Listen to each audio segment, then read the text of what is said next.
Hello दोस्तों। इस कहानी के सभी पात्र व घटनाएं काल्पनिक है। इसका किसी जात धर्म संप्रदाय से कोई संबंध नहीं है। अगर किसी की ज़िंदगी से इस कहानी का मेल पाया जाता है तो यह एक संयोग माना जाएगा। हमारा मकसद किसी भी व्यक्ति की भावनाओं को ठेस पहुंचाना बिल्कुल भी नहीं है। ये कहानी सिर्फ और सिर्फ शिक्षा और मनोरंजन के लिए है। धन्यवाद। आस्था का आज कॉलेज में पहला दिन था। वह इस दिन को लेकर बहुत खुश थी। नए दोस्त, नया माहौल। आस्था के कॉलेज में प्रवेश करते ही उसकी मुलाकात राकेश से हुई। ऊंचा कद, गोरा, घने बाल, दिखने में एकदम आकर्षक। आस्था उसे देखकर कहीं खो गई थी। राकेश ने आस्था को नहीं देखा और उसके पास से निकल गया। अचानक से एक लड़की आई और हंसकर बोली, क्या देख रही हो? कॉलेज की हर लड़की उस पर इसी तरह फिदा है, पर वह ज़्यादा किसी को घास नहीं डालता है। हाथ आगे बढ़ाते हुए लड़की ने कहा, हेलो, मेरा नाम प्रीति है और मैं सेकेंड ईयर में पढ़ती हूँ। आस्था ने कहा, ओह, तो फिर आप मेरी सीनियर हुई। मेरा नाम आस्था है, प्रीति ने कहा। अच्छा, न्यू एडमिशन? अच्छा, क्लास का समय हो रहा है, मैं चलती हूँ। यह कहकर प्रीति वहाँ से चली गई। आस्था अब रोज राकेश को छुप छुप कर देखती और सोचती, कहाँ मैं और कहाँ वह सुंदर सा राजकुमार जैसा। वह मुझे देखता ही नहीं। एक दिन कॉलेज में सिंगिंग कंपटीशन था। आस्था बहुत अच्छा गाना गाती थी। उसने गाना गाया, राकेश भी वहाँ मौजूद था। आस्था की आवाज़ ने उसका दिल छू लिया। कॉलेज में सभी ने उसकी बहुत तारीफ की और राकेश का ध्यान आस्था की तरफ जाने लगा। उसने नए नए नक्श सादगी उसको आकर्षित कर रहे थे। एक दिन जोरों की बारिश हो रही थी। आस्था बस स्टॉप पर खड़ी थी, बारिश की बूंदों से खेल रही थी। राकेश बाइक लेकर कॉलेज से घर जा रहा था। अचानक से आस्था को देखा और रुक गया। कुछ देर दूर से आस्था को बारिश की बूंदों के साथ खेलते देख उसको सुकून मिल रहा था। राकेश आस्था के पास गया और कहा, हेलो आस्था, मेरा नाम राकेश है। मैंने तुम्हें गाना गाते कॉलेज में देखा था, इसलिए तुम्हें जानता हूँ। आस्था बिल्कुल चुपचाप खड़ी थी। उसे समझ ही नहीं आ रहा था कि सपना है या हकीकत। राकेश ने कहा, आपको कहाँ जाना है? चलो मैं छोड़ देता हूँ। आस्था चुपचाप बाइक पर बैठ गई और बता दिया कि कहाँ जाना है। राकेश को मानो जैसे पंख लग गए हो। बाइक, राकेश और ऊपर से बारिश। राकेश ही बोले जा रहा था। आस्था को समझ ही नहीं आ रहा था कुछ। उसे लग रहा था कि बस वक्त यहीं थम जाए। देखते देखते हॉस्टल आ गया। आस्था बाइक से उतरी और राकेश को धन्यवाद कहा और बाय बोलकर अपने हॉस्टल में चली गई। हॉस्टल की कुछ लड़कियां जो उसके रूममेट थी उसको छेड़ने लगी। ओह, आज तो कॉलेज के सबसे हैंडसम लड़के के साथ बारिश में। आस्था ने कहा, चुप रहो, ऐसा कुछ नहीं है। पर मन ही मन लड्डू फूट रहे थे। उधर राकेश भी आस्था की यादों में खोया हुआ था। जो गाना आस्था ने गाया था उसने उसे मोबाइल में रिकॉर्ड कर लिया था और वही बार बार सुन रहा था। अब यह रोज का हो गया। राकेश आस्था को लेने भी जाता और हॉस्टल तक छोड़ने भी जाता। नजरें तो इजहार कर चुकी थी, बस इकरार बाकी था। आस्था का आज आखिरी पेपर था। उसके बाद वह अपने गांव जाने वाली थी। राकेश सुबह से बेचैन सा है। वह सोचता है आज तो बोल ही दूंगा। जैसे ही आस्था बाहर आई, राकेश ने उसको कहा, क्या तुम आज रुक सकती हो? मैं तुम्हें कहीं ले जाना चाहता हूँ। आस्था ने कहा, माँ से पूछकर बताती हूँ। आस्था ने माँ को फ़ोन लगाया और कहा, आज मेरी सहेलियाँ रुकने को बोल रही है, क्या मैं कल आ जाऊँ? इस पर माँ ने कहा, ठीक है, पर कल आ ही जाना, नहीं तो तू जानती ही है अपने बाबूजी को, वह कितना गुस्सा करते हैं। उन्हें लड़कियों का ऐसा घूमना फिरना पसंद नहीं है। कैसे शहर पढ़ने भेज दिया। यह बोलकर उसकी माँ ने फ़ोन रख दिया। आस्था ने राकेश से कहा, कहाँ चलना है? आस्था राकेश के बाइक पर सवार हो जाती है। रास्ते में वह आस्था की पसंदीदा पानी पूरी खाते हैं, गन्ने का जूस पीते हैं और चलते जाते हैं। राकेश आस्था को गाना गाने के लिए बोलता है। यही गुनगुनाते गुनगुनाते 2 घंटे के सफ़र के बाद वह दोनों एक समुद्र के किनारे पहुंच जाते हैं। आस्था ने ऐसा नज़ारा पहले कभी नहीं देखा। वह बहुत खुश होती है। थोड़ी देर बाद आस्था रेत पर एक दिल बना देखती है जिसमें आस्था और राकेश लिखा होता है। राकेश घुटनों पर बैठकर उसको कहता है, क्या तुम जिंदगी के इस सफ़र पर मेरा हमसफ़र बनोगी? आस्था आस्था बोलती है, हाँ राकेश, मैं तुमको बहुत पसंद करती हूँ। कुछ देर बाद बीच पर लाइट जल जाती है। अच्छा डिनर उनका इंतजार कर रहा होता है। राकेश आस्था से कहता है, यह सब तुम्हारे लिए है आस्था। आस्था कहती है, इतना सब कैसे किया? राकेश बताता है, उसके पापा शहर के नामी बिजनेसमैन है, पैसे की कोई कमी नहीं है। आस्था को उसके बारे में कुछ पता ही नहीं था। वह सोच में पड़ जाती है। फिर राकेश बोलता है, कहाँ खो गई आस्था? आस्था सोच से बाहर आती है और फिर दोनों समुद्र के किनारे पर आसमान में चांद तारे देख बिताते हैं। पता ही नहीं चला कब सुबह हो गई। राकेश ने आस्था से कहा, तुम रुक नहीं सकती क्या? आस्था बताती है, अब माँ रुकने नहीं देगी, जाना पड़ेगा। 20-25 दिन की ही तो बात है, छुट्टियाँ खत्म होते ही आ जाऊंगी। तुम फ़ोन पर बात करते रहना। राकेश बोलता है, ठीक है, और जैसे ही कॉलेज खत्म हो जाएगा मैं घर में शादी की बात भी कर लूँगा। आस्था। फिर राकेश आस्था को बस स्टैंड ले जाता है और बस में बैठा देता है। आस्था बस स्टैंड में बैठी है पर थोड़ी चिंतित है कि क्या उसके बाबूजी उसके और राकेश के रिश्ते को स्वीकार करेंगे, और तो और क्या राकेश के घर वाले भी मानेंगे। पर खुश भी थी क्योंकि उसको राकेश का साथ मिल गया था।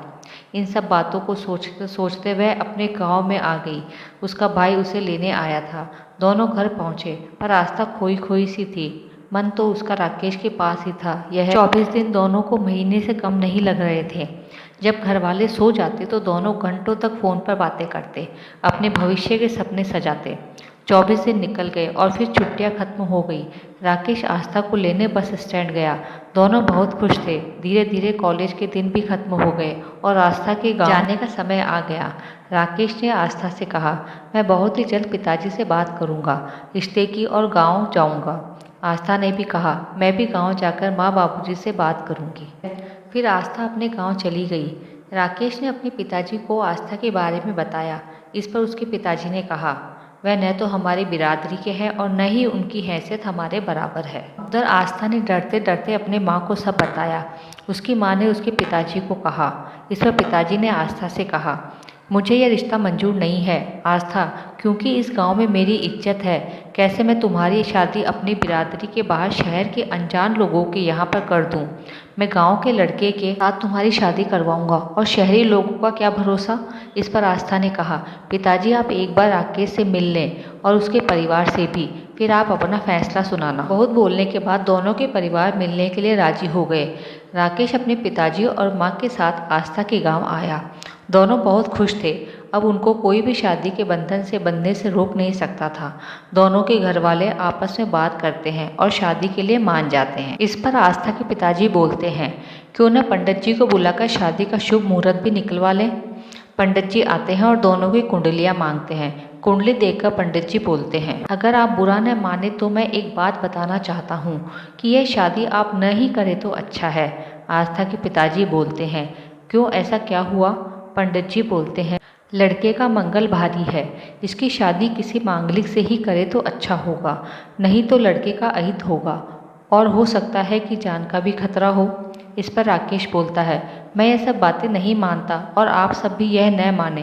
पंडित जी चले जाते हैं। आस्था के पिताजी बोलते हैं, मैं इन सब बातों में बहुत विश्वास करता हूँ। मैं आस्था की शादी तुम्हारे साथ नहीं करा सकता।